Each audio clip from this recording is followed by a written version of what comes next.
just hired who didn't know the first thing about this just a couple weeks ago. You see, he was getting back to what was inside of him. And God has to do something. He's got to get the garbage out. He's got to get all of the fears that we have that we're not going to make it. And if we don't see some reward real quick, it's not going to work. It's going to be another failure. Your failures are over. I want to tell you, your failures are over. You can wait for your blessing. They're going to come.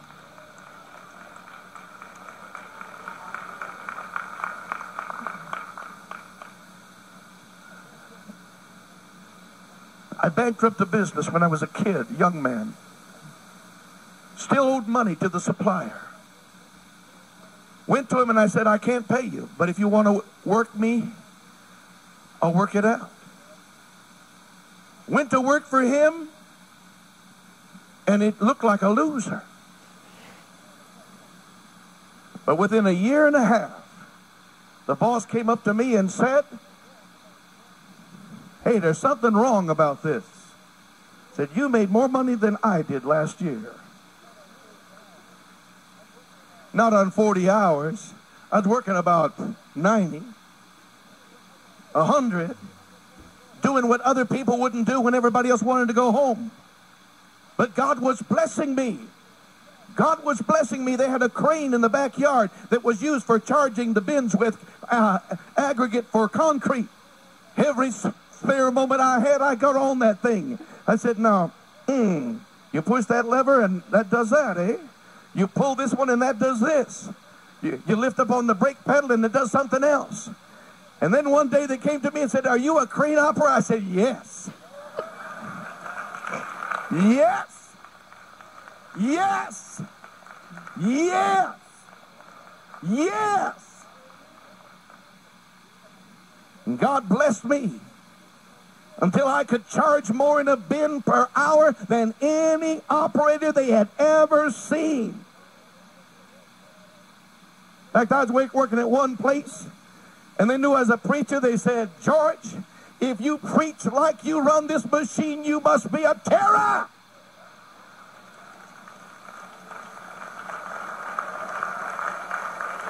You're going to preach just like you work, and you're going to work just like you preach.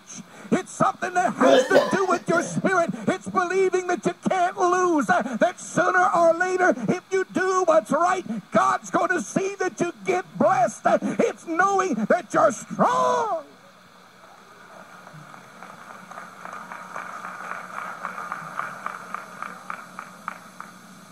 I was on a job that I was tearing up more than I should. I was inexperienced. But I knew that if I broke it, I could fix it.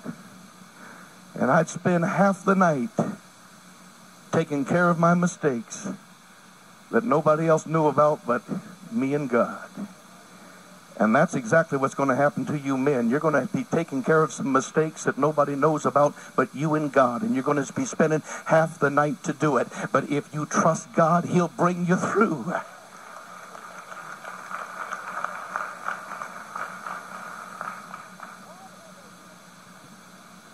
God has a humor. I've never liked men. I was in the military. I didn't want to have no men friends. I wanted to go out. I wanted to find a girl somewhere. I didn't want no guys around. We all have a different personality. But God's been doing something in my spirit. We men need God to liberate us.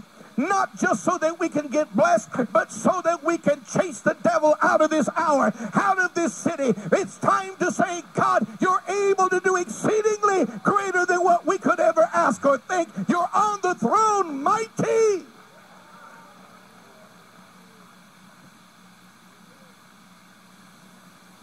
You're men, and God's given you something else. You don't like to lose.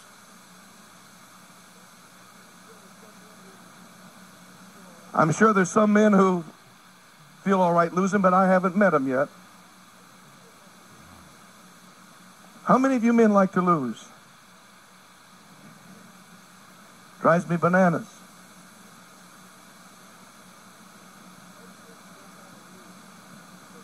Why do you think you don't want to lose?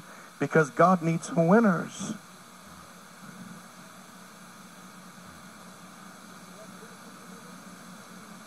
If you love losing, you'd never win. If you're able to lose and just say it's all right,